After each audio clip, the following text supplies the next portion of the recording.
Hey everybody, I'm excited to be here with one of our best, Joselin Malkhasian. Hello, my friend. Hi. Wanted to talk to you about business. You've been here 13 years now, started as a brand new agent. She was a little shy back then, not so shy anymore. But I want to talk business with you. What's going on? A lot, not a lot, all at the same time. A Yeah. lot of changes on the market that we're just trying to stay ahead of. Yeah, and you have already made President's Club Elite year to date, and here we are in October. Yep. And there's a lot of year left, so you're clearly one of the top agents in the entire company, and I'm proud of you for that. You know, you started back in 2012 going through our training, working so hard to learn it, practicing scripts. I even remember, I'll tell the audience a little secret, she used to get nervous to talk to leads in front of her husband, so she'd go out in her car when they were home to take lead calls, and now look. I did. And I was terrified. And now you help us with our trainings that we put on for the company. When I first started here and the thought of like role-playing scripts, I was like, what are we talking about? This is not what I'm going to do. I'm not doing that. Then now I get into it. Not that I get into it, but you can just spit them out so easily. And if you can do it with your peers, it's so much easier when you're out in the field working with clients, because it's all about educating. And how are you going to educate your clients? And if you can't do it in front of your peers, how can you do it in front of the real thing? Well, and she started at a time when there was like 5 or 6 of us, and we used to really train hard and practice scripts. And I don't push that. I encourage people. I recommend, but I don't do it as much as I did in those days. But you started in those days. And, you know, I'd like to think that's part of why you do as well as you do. You know, it's 100%. Well, and you also mentioned the graphs, and I want to talk about that from a client perspective, because that's, you know, mostly clients and your and my personal friends are going to see this. I mean, you're always using the graphs. Why? So Lamacchia puts out amazing data. We have awesome graphs on our website. They're real estate updates. You can just Google MA real estate updates and it comes right up. And I use those charts because they've tracked inventory data, pendings, whatever it may be for years past. It's not like just a time shot right now. It's over years. So you can see the real estate trends and history repeats itself. So for good or bad. So I look to those trends so that way I can help educate buyers and sellers on where we're at, where we're going, where we've come from, and what can we do to position ourselves correctly, whether you're a buyer or a seller. Those coupled with the on-market snapshots and MLS, I mean, I use those every single day in my business. Well, and like, let's talk about right now. We're in the fall. So this is a good time to be a what? A buyer. Always. Better time to be a buyer in the fall, no doubt. And not a terrible time to be a seller, but it is undoubtedly better to be a buyer when you're in the fall. And then you get to, you know, I'd even call it January. January to June, better to be a seller. See?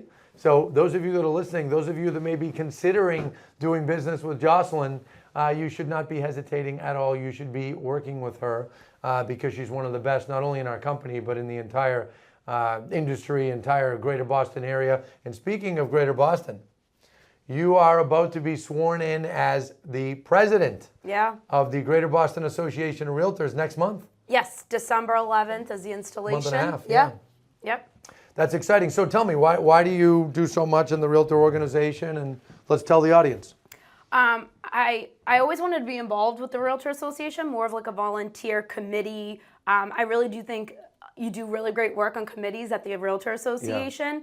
I always hesitated about getting into a leadership position. I wasn't sure if it was right for me and my business because I am so client focused and I'm out in the field every day. I'm not a broker. I'm not a team lead. I'm not an office manager. I'm in the field every single day. So I didn't think that it would be a good fit.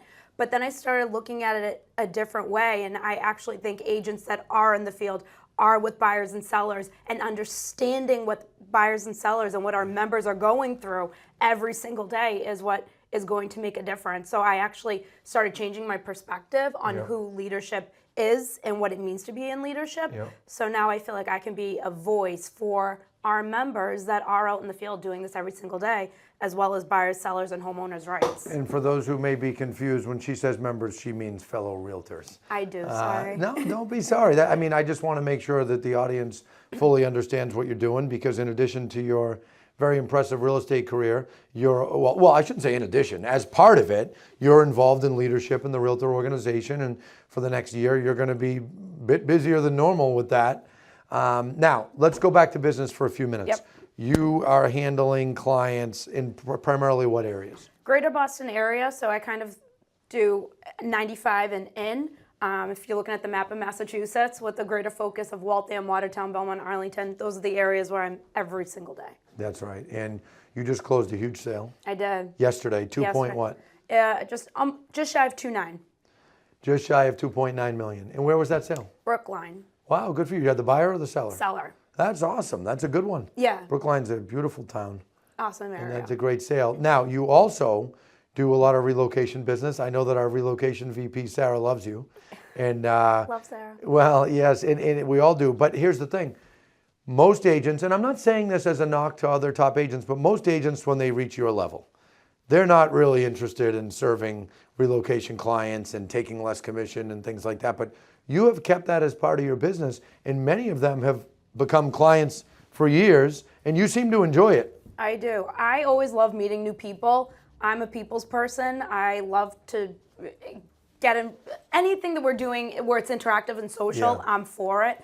So I'm never going to say no to meeting a new person, especially if they're relocating to the Boston area. I'm born and raised in the Boston area, grew up here, my whole family's here. I love where I live. I'm biased. I think we have the best city in the world. So if I get to share that with people relocating to this area and help educate on our different communities, what Boston has to offer, like that, nothing excites me more than that. And then you never know what a relationship leads to. I remember when I was strictly on your buyer's team. Yeah. A That buyer's was when we agency. had teams. When we had a team. Totally different company 13 years ago. Yeah, and I wanted to learn how to work with sellers, and I told you I will take a listing for 0% commission just because I want to learn. I want to get in front of people. I want my name on the sign. So I really do think that people that only look commission or only looking splits are really short-sighted. It's so much more about that. It's the relationships you build in this industry that get you further. Well, and you're one thing that I've observed with you the whole time is you're never scared to do the hard work. And we have that in common that, hey, if I do the hard work, in the end, it's probably going to work out. But you're willing to do it on the probably. And I've always been like that. Like, hey, things don't always go perfect, but I'm going to work hard, and I think in the end it's going to work out. And you've had that, attitude since the beginning. And I always remember your husband. You mentioned your family. I love her family. Your parents are great. Her dad's one of my favorite. Your dad, one of my favorite people to be friends with on Facebook, because you just really never know what he's going to say or where he's going to be. I love him. And then Teddy, your husband, obviously been a friend of mine. Well, not obvious to everybody, but been a friend of mine for. I think we were 11 when we met, or 12, and he told you, hey, if you're going into real estate, you're going to Lamacchia, and he encouraged you. Yeah. And it's worked out well. No, it really hasn't. And it's a joke I make all the time, but I'll say it again. He's been right twice in his life when he decided to marry me, and then when he told me to get into real estate, come to Lamacchia, and that's it. He's done for being right. That's not true for the record. But it is true. I started here as a brand new agent. I would not go to another brokerage just because it all starts with leadership, and I know you don't like it, but thank you for everything that you've done for us and teaching us and setting the way things get done and setting the precedent, because my best years in real estate are the years that I did not, and I know this is going to sound terrible, but I didn't set a financial goal. Or I just kept my head down and I worked. And I said, just work. I didn't pay attention to where I was in stats. I remember getting an email once saying you hit President's Club, and I was like, I did? Yeah. Like I wasn't even tracking it because I had just come from a slower year for me, and I was like, just go back to the basics. Yeah. Head down and work. And those end up being your best years when you're not focused on the reward, but just getting it done. Well, I'll tell you, I and our whole leadership team, our chief operating officer sitting at the other side of the table, diligently working right now, we're all very proud of you. And we're very grateful to have you here at the company. You're wonderful. I have nothing else to say other than wonderful all the time. We love having you. And I want to repeat what I said before. For buyers, sellers, anyone thinking of anything real estate, you should be talking to Joselin. If you're not, you're making a mistake. Thank you. Thank you.